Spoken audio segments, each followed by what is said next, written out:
श्रीमान रायगड आहे, श्रीमंत आहे, काय नाही आपल्याकडे. आपल्याकडे सगळं आहे. भारतामध्ये सगळे ऋतू आहेत, भारतामध्ये सगळ्या पद्धतीची झाड आहेत, भारतामध्ये आयुर्वेद आहे, भारतामध्ये तक्षशिला सारखी मोठी युनिव्हर्सिटी. शिवनेरीवरती छत्रपती शिवाजी महाराजांचा जन्म झाला आणि तिथून सुरुवात झाली मराठी ते मराठ्यांच्या विजयाच्या गाथेपर्यंतची.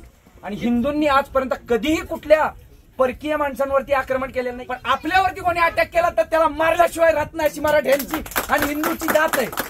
आपण या गडावरती कचरा करतो. आपल्याला कळायला पाहिजे की हे आपल्यासाठी स्वर्ग आहे. महाराजांच्या प्रत्येक जागेवरती पाऊल खूण आहेत, प्रत्येक जागेवरती त्यांचा पाय पडलेला आहे. ही धूळ आपल्या चरणी लागली तर जीवन आहे ते तृप्त होऊन जाईल, असा रायगड आहे. शिवप्रचार करा, सगळ्यांना माहिती पुरवा की हा रायगड हे छत्रपतींची जी भूमी आहे ती ऐरागऱ्यांची भूमी नाही, ती मराठ्यांची भूमी आहे. लक्षात ठेवा. छत्रपती शिवाजी महाराज की जय. ताकद वाटेल मराठीत. छत्रपती शिवाजी महाराजांना ना समजून घेण्यासाठी ना तुम्हाला इतिहासात खूप मागे जावं लागेल. खूप म्हणजे 1500च्या शतकामध्ये, 1500च्या शतकामध्ये आपल्या भारतामध्ये उत्तरेत लोधी साम्राज्य होतं. लोधी साम्राज्य एवढं अवाढव्य होतं ना की बंगालच्या खाडीपासून ते तख्त तंजावर पर्यंत लोधी साम्राज्याची सल्तनत होती. 1526 मध्ये बाबर, झहीरुद्दीन मोहम्मद बाबर, तो आला तुर्किस्तान मधून. तो वंशज होता तैमूरचा. तैमूर कोण होता? तैमूरचा वंशज होता चंगीज खान, ज्याने जवळपास अख्ख्या एशियावरती राज्य केलेलं होतं, अख्ख्या आशिया खंडावरती राज्य केलेलं होतं. आणि तो होता बाबर. बाबरचं महत्व काय आपल्याकडे? आपण बाबरी मस्जिद बद्दल बोलतो, आपण बाकी गोष्टींबद्दल बोलतो, कारण बाबर हा मुघल सल्तनतीचा पहिला राजा होता ज्याने भारतावरती आक्रमण केलं. 1526 मध्ये भारतात पहिलं पानिपत घडलं आणि त्याने त्याचा पराभव केला, त्याचा पूर्ण सगळं नाहीनाट करून टाकला. तो मोठी सैन्य घेऊन आला होता आणि त्याने एवढ्या कत्ली केल्या त्यावेळेला की माणसं शिल्लक राहिली नाहीत लोधी सल्तनतीमध्ये. अशा पद्धतीने लोधी सल्तनतीचं साम्राज्य सगळं उद्ध्वस्त करून 1526 मध्ये बाबर आहे तो दिल्लीच्या गादीवरती बसला. फक्त 4 वर्ष त्यानं राज्य केलं आणि त्याच्यानंतर त्याचा मुलगा हुमायूं याने दिल्लीची गादी सांभाळली.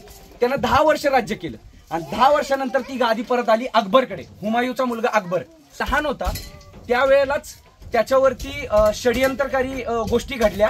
त्याच्याच माणसांनी त्याच्यावरती हल्ले करायचे प्रयत्न केले आणि त्याच्यामध्ये एक दुसरं पानिपत घडलं. आणि ते सुद्धा एक पानिपत आपल्या ह्याच्यामध्ये खूप महत्वाचा रोल प्ले करतं, कारण 3 पानिपत घडली आणि त्याच्यामध्ये लाखो करोडो माणसं मेली.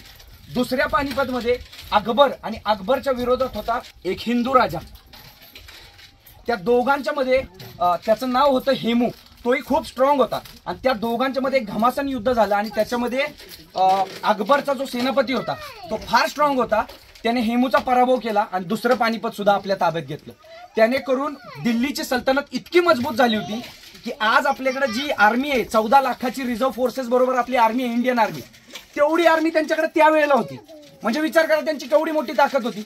भारतात हे सगळे असे छोटे छोटे राज्य होते, त्याच्यामध्ये त्यांनी सुभे देऊन टाकले होते की हा मनसबदार, हा सुभेदार. आणि त्यांनी काय करायचं, त्यांचं सैन्य घ्यायचं, त्यांच्या राजगादीवरती बसायचं आणि त्या एरियामध्ये त्यांनी राज्य करायचं असं दिलं होतं. सो काय करायचं, जर समजा राजस्थानमध्ये काय भांडणं झाली किंवा राजस्थानमध्ये कोणी हल्ला करायचा प्रयत्न केला, लगेच आजूबाजूच्या राज्यांनी एकत्र गोळा करायचं आणि त्याचा नाहीनाट करून टाकायचा. अशा पद्धतीची सल्तनत होती की राजा तुम्ही राजस्थानचा आहे तर तुम्हाला राजाची पदवी दिली, तुम्ही तिथे राजा म्हणून बसणार. तुम्हाला फक्त काय करायचंय, जो कर येईल त्यातला 50%, 40%, 60%, व्हॉटेवर जी काही डील झाली असेल त्याच्यामध्ये ती दिल्लीच्या गादीला पाठवायची. असं करत बंगालपासून ते दक्षिणेत खाली औरंगाबाद जो सुभा होता औरंगजेबाचा तिथपर्यंत आणि काबूल तख्त तंजावर पर्यंत एवढं मोठी विशाल सल्तनत अकबरच्या काळामध्ये निर्माण झाली होती. अकबर नंतर त्याचा मुलगा जहांगीर, जहांगीर नंतर त्याचा मुलगा शहाजहान ज्याने ताजमहाल बांधला आपल्या सगळ्यांना माहिती आहे. तिथपर्यंत त्यांची सल्तनत इतकी विशाल झाली होती ना की त्यांना टक्कर द्यायला ना उत्तरेत कोण होता ना दक्षिणेत कोण होता. आणि अशा सगळ्या परिस्थितीमध्ये शहाजहानला टोटल 4 मुलं झाली. पहिला मुलगा होता त्याचा दारा शिखो, दुसरा मुलगा होता त्याचा औरंगजेब, तिसरा मुलगा होता त्याचा शहा सुजा आणि चौथा मुलगा होता त्याचा मुराद बक्ष. आता मुघलांमध्ये अशी प्रथा होती की जो पहिला राजा असेल किंवा पहिला मुलगा असेल तोच गादीवरती बसणार.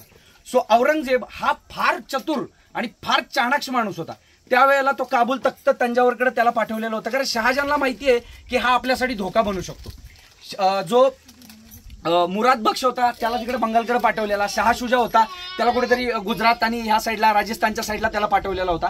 आणि दारा शिकोह हा त्याचा खूप जवळचा मुलगा होता, त्याच्यावरती त्याचं खूप प्रेम होतं, म्हणजे त्याची डार्लिंग होती ती.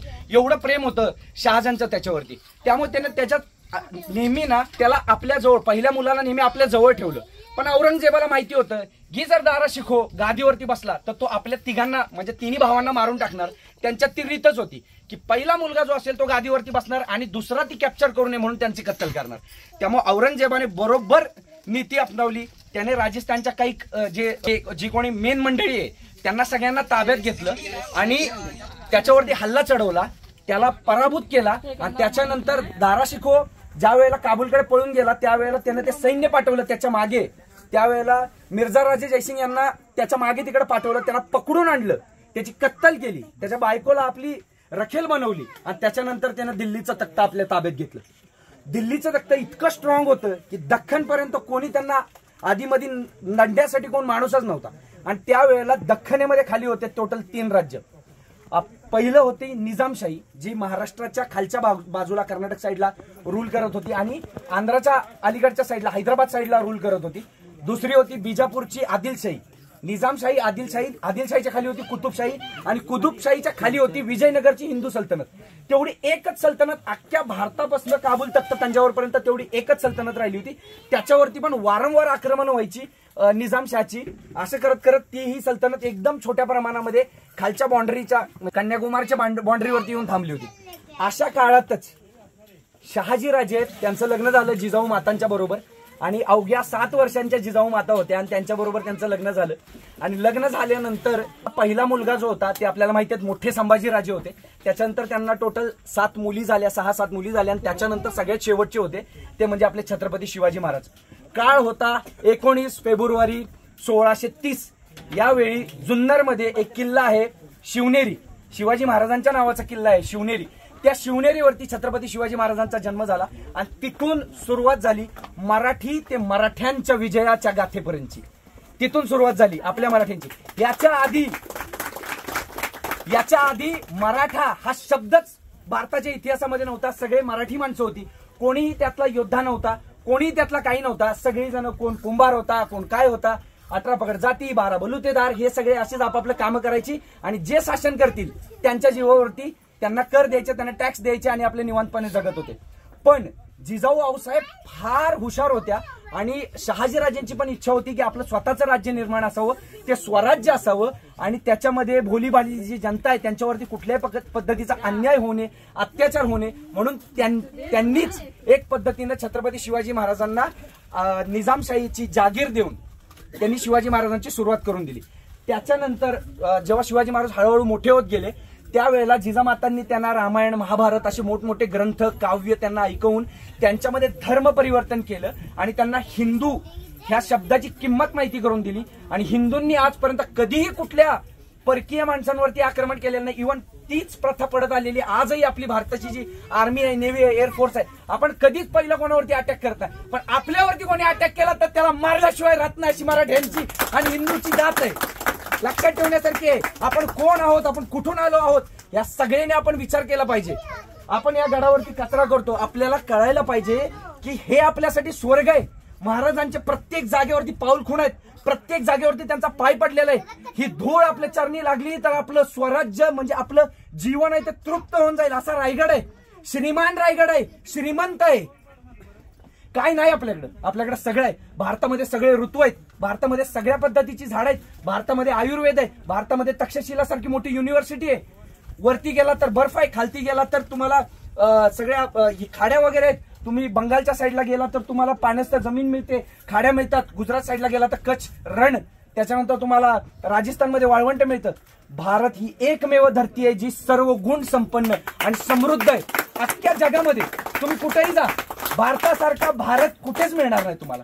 अशा भारतामध्ये शिवछत्रपतींचं आगमन झालं आणि त्यांना शहाजीराजांनी वयाच्या सुरुवातीच्या 15व्या, 16व्या, 14व्या वर्षी त्यांना राजमुद्रा दिली. प्रतिपदेश्च चंद्रलेखी व वर्धेश्व विश्ववंदिता शाह हुस्नो शिवशैषा मुद्रा भद्राय राजते. याचा अर्थ असा आहे की शहाजीचा मुलगा शिवाजी प्रतिपदेच्या चंद्राप्रमाणे त्याचं राज्य वाढत जाईल आणि त्याच पद्धतीनं ही राजमुद्रा लोककल्याणासाठी विराजमान होत आहे असं त्याचा अर्थ आहे। आणि अशा पद्धतीनं ती राजमुद्रा घेऊन छत्रपती शिवाजी महाराजांनी या स्वराज्याची सुरुवात केली आणि त्यांनी पहिली सुरुवात केली पुण्यापासून। ज्या जागेवरती मुघलांनी आणि आदिलशहानी नांगर फिरवलेला होता गाढवांचा की ही धरती अपवित्र आहे म्हणून, अशा धर्तीमध्ये सोन्याचा नांगर फिरवून छत्रपती शिवाजी महाराजांनी जो आहे तो एक इतिहास रचला आणि त्या पुण्याच्या जमिनीला सुपीक केली। आज त्याची दाम असे आलेत की पुण्याच्या जमिनी करोडोंच्या भावामध्ये विकले जातात, सगळे पुणेकर पैसेवाले झाले। त्याची नीव जी आहे ना ती छत्रपती शिवाजी महाराजांनी रचली। इंडियन नेव्ही आहे, पहिली नेव्ही आपली जी आहे त्याचे फाउंडर आहेत ते, पहिला माणूस ज्यानं भारतामध्ये नेव्ही उभी केली, जहाज उभी केली, समुद्री आरबान निर्माण उभं केलं। हे कोकणची किनारपट्टी सिद्धींनी लुटून खाल्ली होती। सिद्धींना पैसे नसले की सिद्धी यायचे, रस्त्यावरच्या आया बहिणींना उचलायचे आणि तिकडे जाऊन विकायचे। आजही जे काळ्या रंगाची माणसं तुम्हाला अमेरिकेत आणि बाकीच्या देशांमध्ये दिसतात ना ती भारतीय वंशाची आहेत। म्हणून ही माणसं इथनं चोरून नेली होती। बाई कुठं पाण्याला गेली, तिला उचलून नेली, जहाजातनं तिला तिकडे आले, विकून टाकलं, तिचे पैसे घेतले आणि तिला विकल्यानंतर तिच्या बरोबर जे काही घडलं किंवा तिचं जिच्या बरोबर लग्न केलं किंवा जिच्या बरोबर तिला एक स्लेव म्हणजे नोकर म्हणून विकलं गेलं, तिच्यापासून जी उत्पत्ती झाली ती भारताची वंशज आहे। ती जी उत्पत्ती आहे ती भारताचं कण आहे, तो सगळ्या अख्ख्या भारतभर नाही अख्ख्या जगभर पसरलेला। ही काळ्या रंगाची केस आहेत ना ही फक्त भारतीय माणसाची आहेत। ही जी स्किन आहे ना आपल्याला दिसते ही भारतीय माणसाची आहे। तुम्ही जगात कुठेही जावं भारतीय माणसाची स्किन आहे तशी कुठेच नाहीये। हा भारत इतका समृद्ध आहे की आपल्याला गर्व वाटला पाहिजे की आपण अशा भूमीमध्ये पैदा झालो। फॉरेनर्स येतात, चालत येतात, एवढ्या लांबून लांबून चालत येतात भारतामध्ये दर्शन घ्यायला आणि आपण काय करतोय, कचरा करून टाकतोय। रायगडाची पुन्हा माती करून टाकली।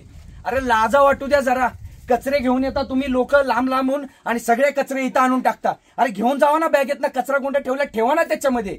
इथं येतात प्रेमी प्रेमिका सगळे दगड बिगड खराब करून टाकतात। अरे तुमचं नसेल आमचं श्रद्धास्थान आहे ना, त्याच्यासाठी आम्हाला काहीतरी करायचं आहे ना, त्याच्यासाठी आपण जोपासलं पाहिजे, आपला धर्म जोपासला पाहिजे, महाराजांना समजलं पाहिजे। आणि महाराजांना समजण्यासाठी तुम्हाला सगळ्यात आधी शिवचरित्र वाचलं पाहिजे। महाराज फक्त लढाईत हुशार नव्हते, महाराज प्रत्येक जागेवरती हुशार होते। तुम्ही कुठेही जावा, तुम्ही अर्थशास्त्रामध्ये जावा, बांधकामात जावा, इंजिनिअरिंग बघा, कोणाच्या बापाला हा रायगड सापडला नाही कधी अवघ्या आयुष्यात। छत्रपती शिवाजी महाराजांच्या निधनानंतर संभाजी महाराजांनी हा रायगड ताब्यात घेतला। संभाजी महाराजांच्या निधनानंतर धोक्याने हा रायगड मिळवला गेला। हे लक्षात ठेवलं पाहिजे।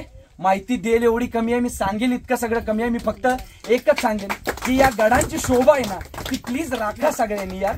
ही आपल्या पुढच्या पिढीला काहीतरी दाखवायला राहिलं पाहिजे। आणि लक्षात ठेवा तुम्हाला ही आज फक्त दगड दिसतात आहे, जर तुमच्या स्वप्न कल्पनेतनं तुम्ही बघितलं की कसा होता रायगड ना तर तुम्हाला व्यवस्थित दिसेल। तुम्हाला आता फक्त बांधकाम दिसतात आहे, त्या बांधकामाच्या वरती सागाचे माळे होते, त्याच्यावरती कौलारू कळस होते आणि एवढा सुंदर तो रायगड दिसायचा। तुम्ही डोळे मिटून कधीतरी बघा, तुम्हाला रायगड आपोआप दिसेल। ह्या रायगडामध्ये ऊर्जा आहे। छत्रपती शिवाजी महाराजांनी जेवढा वेळ घालवला त्यातला बहुतांश वेळ छत्रपती शिवाजी महाराजांनी रायगडावरती घालवला, त्यामुळे या रायगडाला किंमत आहे। छत्रपती शिवाजी महाराज जेव्हा राजगडावरती होते त्यावेळेला ते असेच फिरत फिरत आले होते आणि फिरता फिरता त्यांना हा रायरीचा डोंगर दिसला। महाराज म्हणले किल्ला कैसा बलवान, कुठल्याही साईडनं तुम्ही जावा त्याला कुठलाच डोंगर कनेक्ट नाही, एकटा रायगड मध्ये दगडासारखा उभा, काठीळ पूर्ण, कोणीही चढण्याची हिंमत करणार नाही, वाऱ्याने उडून जाईल। मुघल पण म्हणायचे सह्याद्रीची सैर करणं आवऱ्या गौऱ्याचं काम नाही। इथं फक्त जे ब्रीड आहे ना ते सगळं पानिपतच्या तिसऱ्या युद्धामध्ये समाप्त झाले। आपली माणसं 8-8 भाकरी खायच्या, कांदे खायचे, ती माणसं एवढी स्ट्रॉंग होती। पण पहिल्याच अन्न एवढं कस होतं की एक एक बाजी प्रभू खिंड लढवायचा, 5-5 हजार माणसांची 400 माणसं लढायची, ती माणसं कसली असतील, त्यांच्यामध्ये जिद्द कसली असेल। मुंडकं उडलं तरी थांबत नव्हती तलवार, कसले जिद्द असेल त्यांच्यामध्ये। विचार करण्यासारखी गोष्ट आहे। या मावळ्यांनी उगच रक्त नाही सांडलेलं आणि या रक्तांनी हा रायगड उभा राहिलेला आहे। रक्तांनी 350 किल्ले उभे केलेत आणि ते कष्टानं उभे केलेले आहेत महाराजांनी। काही नसताना एवढ्या मोठ्या आदिलशाहीची, एवढ्या मोठ्या निजामशाहीची, एवढ्या मोठ्या औरंगजेबाला टक्कर देणं हे आयऱ्यागैऱ्यांचं काम नाही आणि ते शिवाजी महाराजांनी जोपासलंय म्हणून आपण त्यांना मानवंदना देतो। प्रत्येक वेळेला आपण त्यांच्या समोर झुकतो आणि त्यांना मुजरा करतो। एवढंच सांगून मी माझे 2 शब्द संपवतो। आपल्या सगळ्यांनी एवढा वेळ दिला, ऐकलं, त्याबद्दल मी खरंच आपल्या सगळ्यांचं धन्यवाद आहे। शिवप्रचार करा, सगळ्यांना माहिती पुरवा की हा रायगड हे छत्रपतींची जी भूमी आहे ती आयऱ्यागऱ्यांची भूमी नाही, ती मराठ्यांची भूमी आहे, लक्षात ठेवा। छत्रपती शिवाजी महाराज की जय।